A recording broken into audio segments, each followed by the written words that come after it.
Hello, everyone, and welcome to the Selene River Press author demonstration videos. I am Danielle, the managing editor for Selene River Press.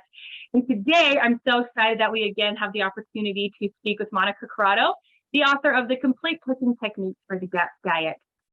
Today, Monica will be going over some holiday nuts and holiday baking with us. So it's going to be a really fun demonstration.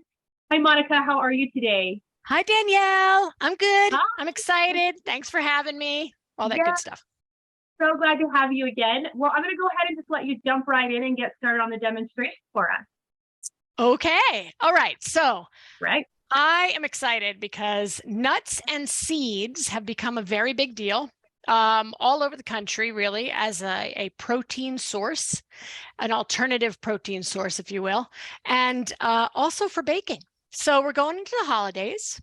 I thought it would be a nice idea to talk about nuts and seeds and talk about how what you can do to take these, what can I say, delicious, but highly difficult to digest nuts and seeds and work with them so your body can digest them easily, absorb all those fabulous nutrients and protein that are in them.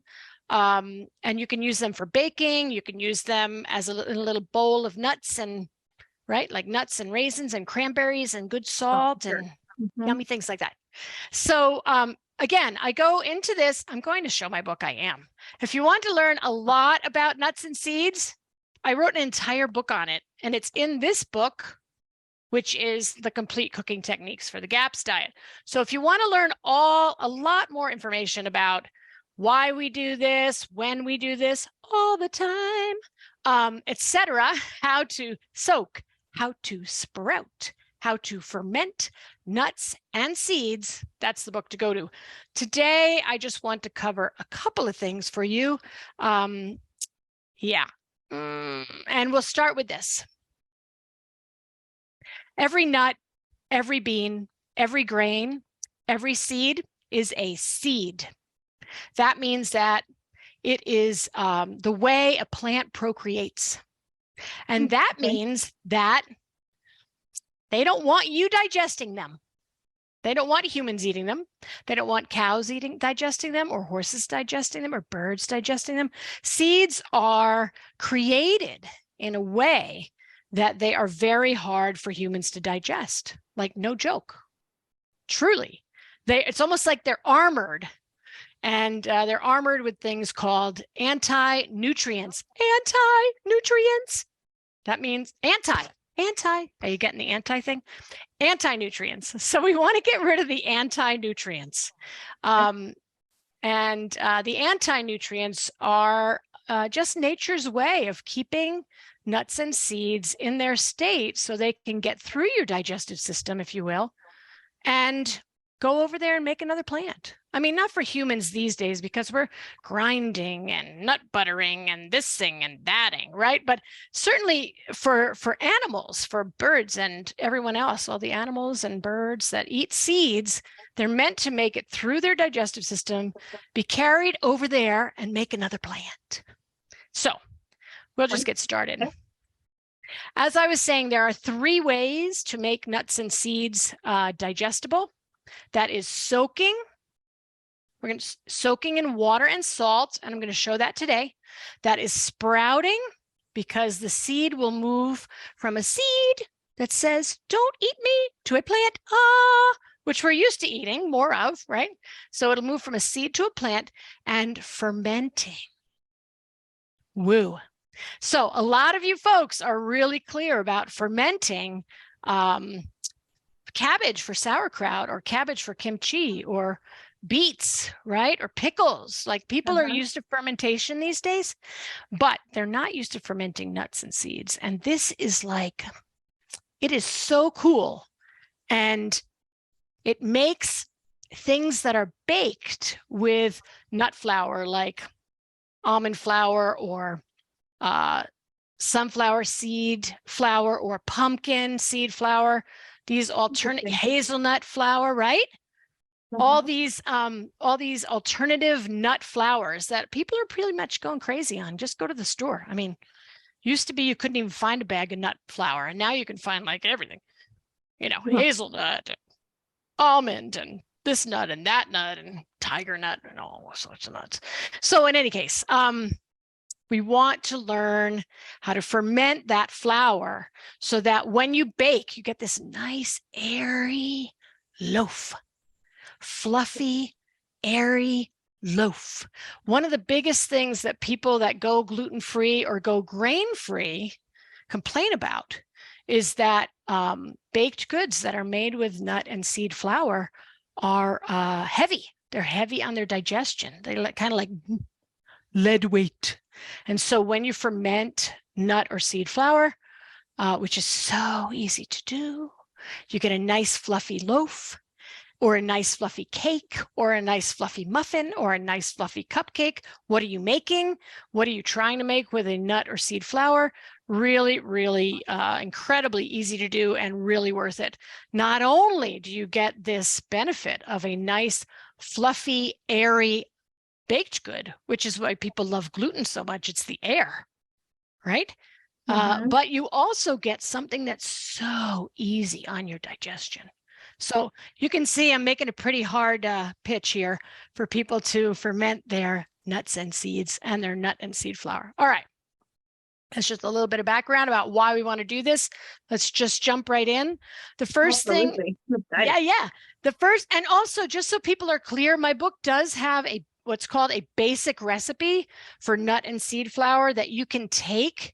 It's like a template. It's like a palette that you can paint on with all of those, all of those fabulous, right? Your flavors that you want. You want to put in vanilla. You want to make lemon poppy seed, right?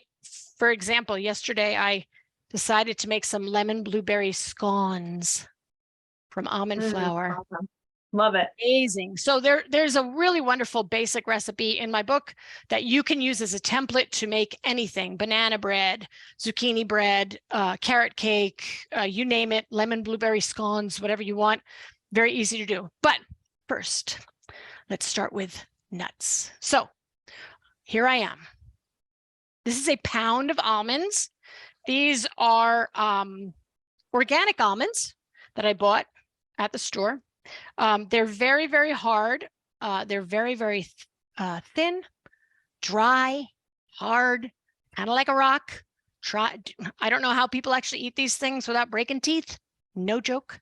But they're also full of anti-nutrients, phytic acid, enzyme inhibitors, lectins.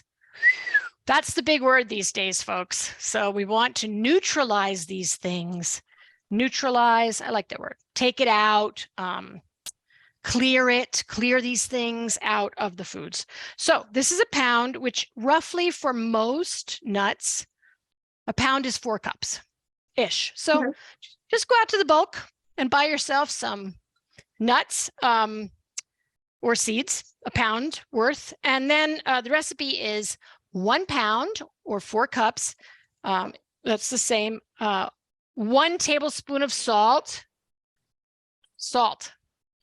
Have we done a talk on salt yet? Because we probably should at some point. Anyway, about the importance of salt. So this salt is Baja Gold salt. Have we talked about salt before? Not specifically. I think we've mentioned it in a few of the others, but it's never been a specific. All right. So at some point, we may talk about salt. Definitely. Yeah. All right. So here we go. So we take some really good salt. What is really good salt? It is salt where they tell you how many minerals are in it. You should be able to go to the website or look on the bag, and you should be able to check out how many minerals. So this is Baja Gold, BAJA Gold salt. It is the best salt I've been able to find so far on my quest for salt. No fillers, please. No anti-caking agents. No anti-caking or flow agents in the salt. Just salt that has a lot of minerals in it. Okay, so again, 1 pound or 4 cups of whatever you've got, right? Almonds, hazelnuts, you name it. Something that's been shelled. You don't want to do this in the shell. And 1 tablespoon of salt. Okay. And then this is just my beautiful salt. Okay. And then what you do is you're going to cover this by at least 1 to 2 inches with pure water. Now, pure meaning filtered, pure meaning spring, pure meaning if it's reverse osmosis or distilled water, you want to put some more minerals in there, and you want to warm it. So I'm going to go ahead and warm some of mine here. We're just going to warm it. Actually, we're going to get more water and we will warm it. So give me 1 second. We'll just fill this up. We're going far, far away. Not really. In fact, let's just do this. I'll be right back. Just singing for you. Hopefully you got good music in there. So we'll just go ahead and take some pure water. I have a 10-stage water filter on my sink. Good idea. And then it also remineralizes. We're going to bring it to just under a boil, because when you soak things, you want it to be warm, certainly not cold. When you just think about temperature yourself, right? What do you do when you're warm? Spread out, right? What do you do when you're cold? You do this, you contract. So we want these nuts to expand. They will take in up to, they may increase double or triple in size when you put in salt and water. Okay. I know, cool, right? So we'll just do that. We'll wait for this. It doesn't have to be boiling, but we'll wait for it. And then we'll just go ahead and you just cover these nuts about 1 to 2 inches, because they will expand. They'll take all that water in, and we don't want them left. I'll say it differently. We want them under the water so that they don't mold. Okay, so really the salt and water is kind of like a brine. Water plus salt equals brine. And we want to keep the nuts under the water. So we're going to wait for that. We'll just put these over here and hang out until they're ready to go. Until that. Can you mix the nuts? Like, could you have 2 cups almonds, 2 cups walnuts in the same bowl? There's only one nut. Really good question, Danielle. Of course. The only nut that you do not want to mix in there is a cashew. And I'll tell you why. Okay. That leads to, like, how long do we soak these nuts? What a good question. So every other nut, every nut, every seed, except for cashews, we can soak 8 to 12 to 24 hours. So you could combine hazelnuts, walnuts, pecans, whatever, pumpkin seeds. What do you want in this beautiful thing, right? No problem. The moment that you put cashews in, you must stop the soaking in under 6 hours, because cashews, I know, right? Cashews, which I go really far into why in my book, believe it or not, but I'll tell you now. I'll give you a little bit now. Cashews are one of the nuts, or maybe it's the only nut that has to go through 3 different processes to actually be fit for human consumption, which means that, like, literally, like, how do they get the nut, right? That's what I'm talking about. Like, how do they get the nut so that you can eat it? It goes through 3 processes, and that alone makes it not a raw nut, really. It's already been processed 3 times. So when you put it in with water and salt, it'll get very slimy, slimy, really. It's like slimy. It'll turn black. Cashews will turn slimy and black if you, you don't want to put cashews in there. You can put cashews separately, like do their own little bowl. I mean, because sometimes I love cashews. Let's have them in our, in our holiday mix.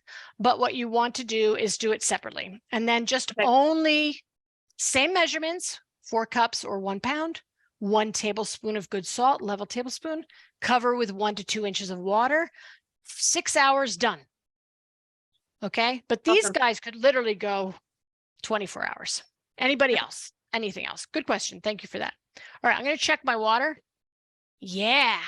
It's just under the boil. You don't need boiling water. I mean, you could, but you don't want cold water. So I'll just go ahead and take my little water here, and see, that question got us to the water stage. Excellent.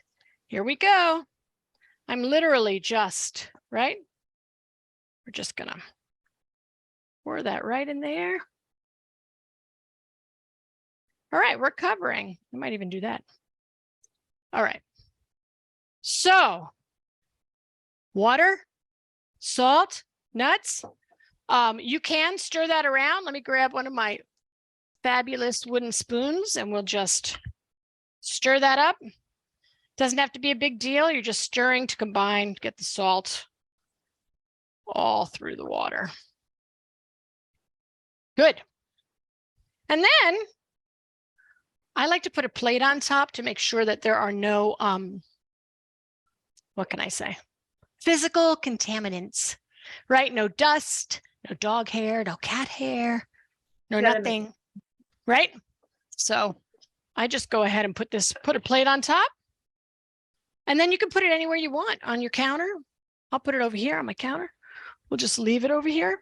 And you can see with this little handy dandy setup, let's get this over here, that frankly, I used to have a very, very small kitchen and I call it a shotgun kitchen when I first started teaching. And I'd be prepping to show people all these things. And I would put like a bowl and then a bowl and then a bowl. Bowl plate. Yep, stack them up. There you go. All right. So that can just stay, it's almonds. Again, it can stay 8, 12, 24 hours. The longer you soak them, they will actually begin to sprout, which is the next fabulous technique to help move this from a food that's locked up with its nutrients to a food that's really easy for your body to digest. And sometimes people like to take the skins off because the skins can be irritating. And when you soak them for a while, you can pop those skins right off if you want. It's a great thing to do with kids. You want to do something for the holidays and you've got a lot of kids around, bring them in the kitchen and let them sit there mindfully taking the skins off the almonds. All right. Good? Questions? Good. No, that was awesome. All right. Awesome and easy, right? Yes. Very easy. Like literally, if you're going to eat nuts every day, and a lot of people do, they eat them for protein. They eat them for a snack in between. If you're going to eat nuts every day, soak them, baby. You can soak them. Then you can drain them and you can store them in the fridge, wet, no problem, in a jar. You can also dehydrate them if you have a dehydrator, 100 to 115 usually Fahrenheit, or you can crisp them in your oven. That's a good idea. Which is a wonderful thing to do. All right, are we good for doing one more little technique? Let's do it. Fabulous. So now what I want to talk about is this wonderful fermentation thing. Yes. So we're going to, I know, right? No one's heard of it. Well, Gapsters have heard of it because we do it all the time, but everyone else, no one's heard of it. So let's do it. So here we start with ground. Again, this is almond flour. I've got ground almond flour and I bought this in a store. That can be good and bad. Good because it's convenient. Do make sure when you buy almond flour, it's really best to buy it in separate bags versus the bulk bin because this is a nut. Nuts have oils. Oils go rancid in air and light and heat. So bulk bins are not the best. Well, yeah, right. People open, right? Hey, let's aerate that almond flour. Woo, woo, woo. No. Mm-hmm. So yeah. Better to buy it in a bag. And most of the almond flour folks, people that are making it, are putting it in opaque bags now because of that. So we're very happy about that. So this is almond flour. And what I'm going to show you is, I'll show you the basic recipe, what you get started to do, right? So we're just going to get a bowl, another bowl. And the basic recipe is 2.5 cups of nut or seed flour. So again, totally interchangeable. You want to use hazelnut, you want to use sesame seed, not sesame, God help us. That would be tahini bread. That could be good, but hard to work with as flour. Don't think it exists. You'd have to make it yourself. Anyway, I digress. Sunflower seeds, what I'm saying. So sunflower seed, etc.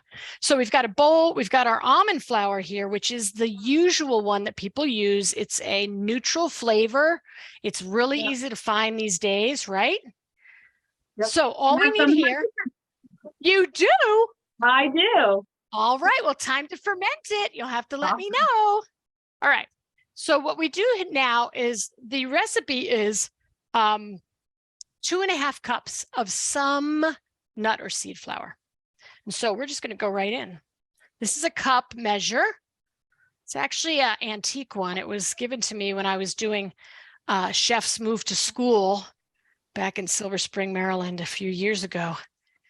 Anyway, that was a White House thing to try and get kids in the kitchen. All right, so this is 1 cup. And then we'll get another cup. So again, we're just scooping another cup. You don't want to pack this down. It's not like pack it down. We're just going to go ahead and make sure that we're lightly skimming the top. So that's 2. And then this cup will give me a half if I just look on the inside. I love using things that were used back when that still are usable, especially in the kitchen. Forget all those newfangled. That's a personal thing. All right, so this is 2.5 cups. Easy peasy. I just looked at the half line here. And then what do?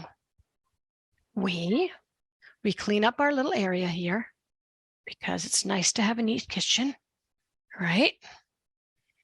All right. And we just go, so now we have to ferment it. What are we going to use? So again, fermentation, when we're talking about nut and seed flour, you can use almost anything. From dairy, we can use whey that we looked at before, which I'll look at again. I've been dripping some whey for you in my little, you've seen this before. Yep. Okay, I hope you've all seen this before. This is a 2-cup liquid measure with a very nice tight weave cheesecloth. And I am dripping kefir here. You could drip yogurt. You could drip kefir. Some people call it kefir or kefir, but K-E-F-I-R. It is a cultured dairy product that's very, very good for everyone for lots of reasons. Yeah, so you can do that, drip some whey. You can also just use some of your homemade beautiful yogurt. Hint, hint. You can also learn how to make yogurt in my book. Or you could use a very good commercial brand yogurt. Very good meaning organic, from grass-fed cows, plain, whole milk, no fillers, no additives, no sugar, no nothing. The amount of microbes in something commercial versus something you make yourself is quite small. Or I say it a different way. When you make your own yogurt, or this is my own kefir that's dripping right now, this beautiful kefir. This is my own homemade kefir, which means it is really potent, really potent. So this is going to be really potent. All right, what do? You need, for every 2.5 cups of nut or seed flour, you need, what am I thinking? You need 1/4 to 1/2 cup. And so you say, but Monica, is it 1/4 or is it 1/2? That's a difference. And so what I say is, we're looking for a consistency here that looks like cookie dough. So whatever it takes to get to cookie dough is what you need. Start with the lower number and go to the higher number. So today we're going to do, Danny, what would you like me to use? Should we use yogurt or should we use whey? Use the whey. Use the whey. All right. So I'll go ahead and move this away. I'll move the whey out of the way. Sorry. I'm funny. All right. All right. So what do we have for whey here? I have a whole cup. I don't need a whole cup. We will go ahead and just use, we're going to use, we all know, or I hope we know, that 4 tablespoons equals 1/4 cup. So let's start there, right?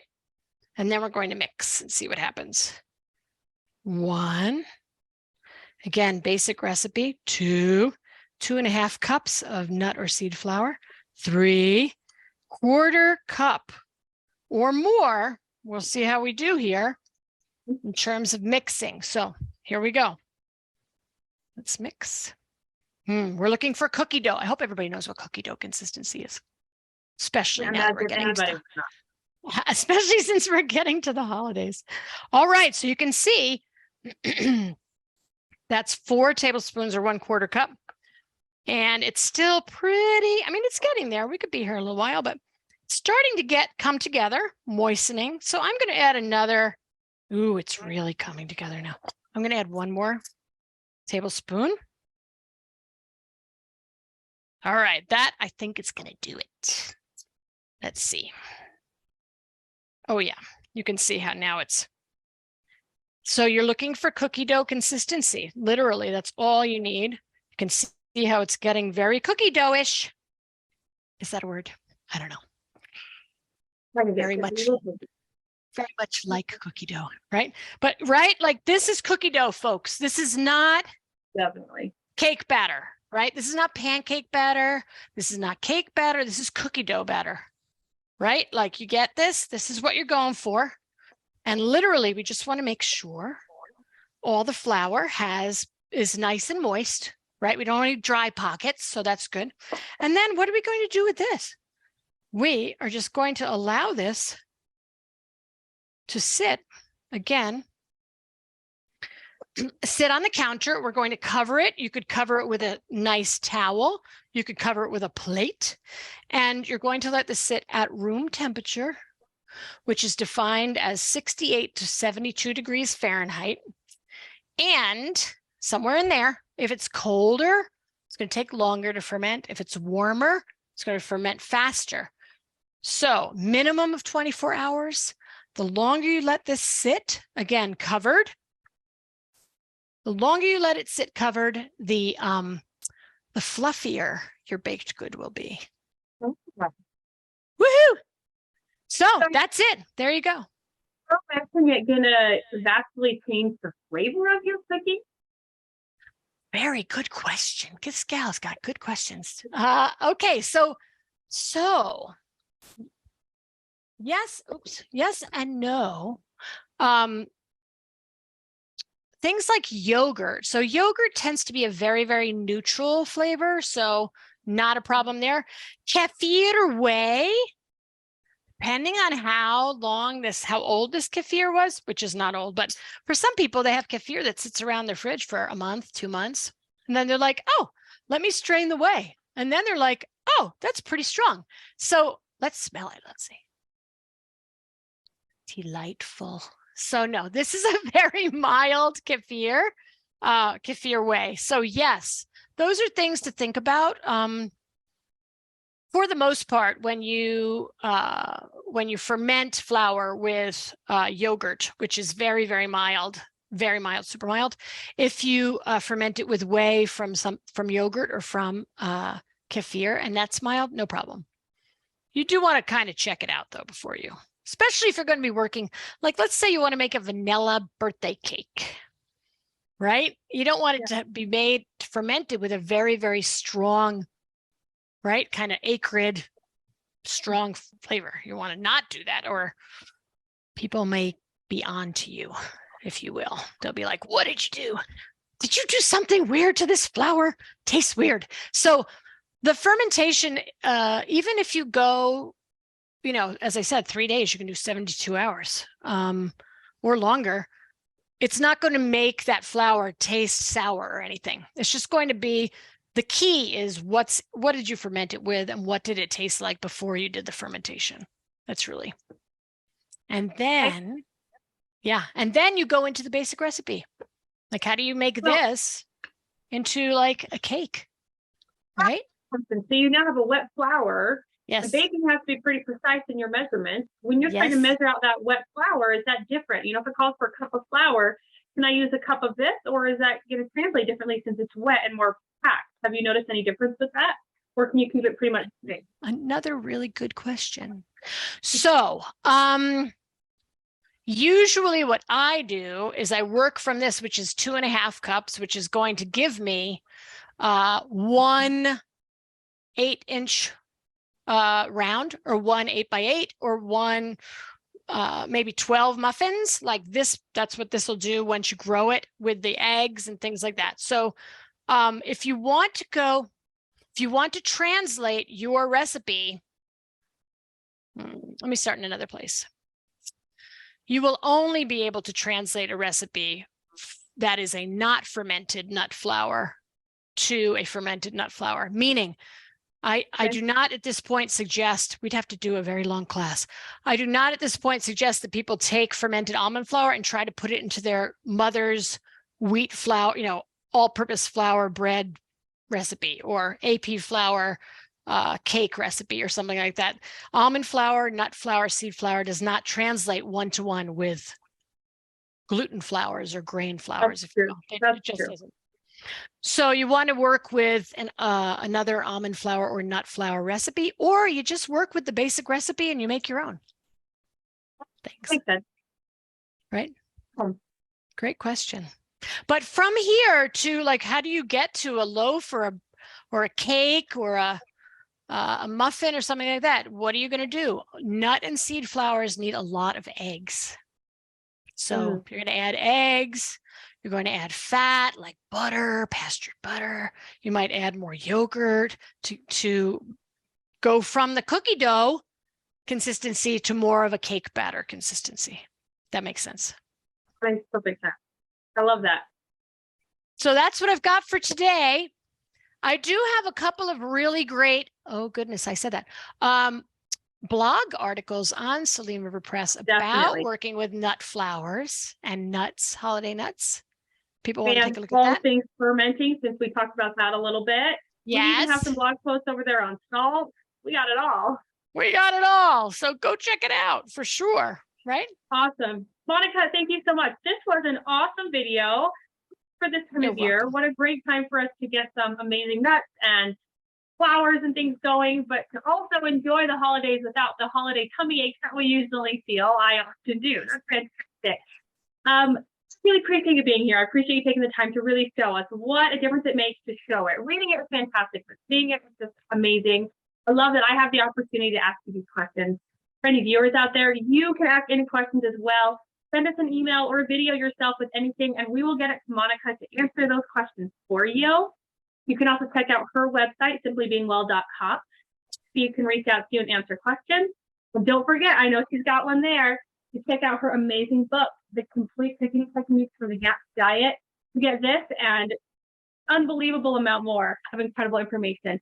Monica, I can't thank you enough. I'm so excited for our next video we can set up. Thanks so much. Thank you, Danielle. Thank you so much. Bye, all. Bye.